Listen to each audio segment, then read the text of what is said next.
తమిళనాడు కొత్త సీఎంగా ఈరోజు ప్రమాణ స్వీకారం చేశారు విజయ్ తలపతి గారు. విజయ్ తలపతి అనే ఈ మాట కోసం 5 కోట్ల జనాభా విజయ్ తలపతి గారి కోసం కొన్ని సంవత్సరాల నుంచి వెయిట్ చేస్తున్నారు. ఆయన ఎప్పుడు ముఖ్యమంత్రి అవుతారు, ఆయన ఎప్పుడు అధికారం చేపడతారు, ఆయన ప్రజలకి మంచి చేస్తాడని చెప్పి ప్రజలు నమ్మి ఆయనకి ఓట్లేసి ఆయన్ని గెలిపించారు. ఇది రిజల్ట్ అనేది 4వ తారీఖు వచ్చిన ఈ 5 రోజులైతే ఎన్నో రాజకీయ వ్యూహాలు నడిచినాయి తమిళనాడులో. అటు ఎమ్మెల్యేలు మద్దతు ఇస్తున్నారు, ఇటు ఉపసంహరించుకుంటున్నారు, అటు ఏమో మళ్ళీ మద్దతు ఇస్తున్నాం అంటున్నారు. ఎన్నో రాజకీయ ఆటంకాలు ఎదురైనా వీటన్నిటికీ ఈరోజు పులి స్టాప్ పడటం అయితే జరిగింది. ఈరోజు ఉదయం 10ంటికి విజయ్ తలపతి గారు ప్రమాణ స్వీకారం అయితే చేయడం జరిగింది. గవర్నర్ గారు రావడం జరిగింది.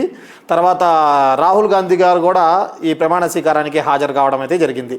9 మంది మంత్రులు కూడా వాళ్ళు కూడా ప్రమాణ స్వీకారం అయితే చేయడం అయితే జరిగింది. ముఖ్యంగా ఒక 3 మీద సంతకాలు పెట్టారని అంటున్నారు.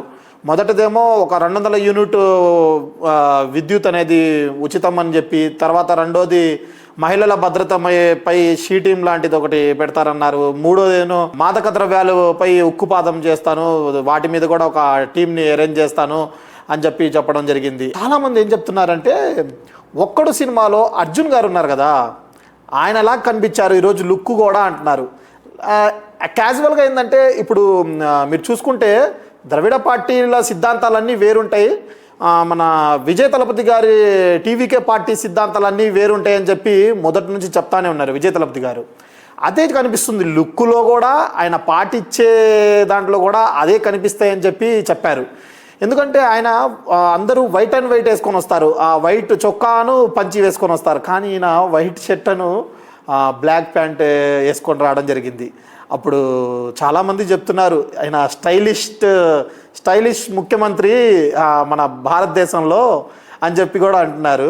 సినిమాల్లో అంటే ఏదైనా మనం సినిమాలు తీస్తాము, అది సక్సెస్ కాకపోతే ఇంకో సినిమా తీస్తాము, జరుగుతూ ఉంటాయి. కానీ రాజకీయాల్లో అలా కావు. రాజకీయ వ్యూహాలు ఉంటాయి, మీ వెనకాల చాలా వెన్నుపోట్లు ఉంటాయి, ఒకళ్ళ మీద ఒకళ్ళు విమర్శలు ఉంటాయి, ప్రతి విమర్శలు ఉంటాయి, ఇచ్చిన మాట నిలబెట్టుకోవాలి, ప్రజలు మద్దతు కూడుకోవాలి, ఇవన్నీ చాలా ఉన్నాయి. వీటన్నిటిని ఎట్లా ఎదుర్కొంటారు విజయ్ తలపతి గారు అని చెప్పి అందరూ వెయిట్ చేస్తున్నారు. 13వ తారీఖు కూడా బల నిరూపించుకోవాలని చెప్పి గవర్నర్ గారు కూడా చెప్పడం జరిగింది.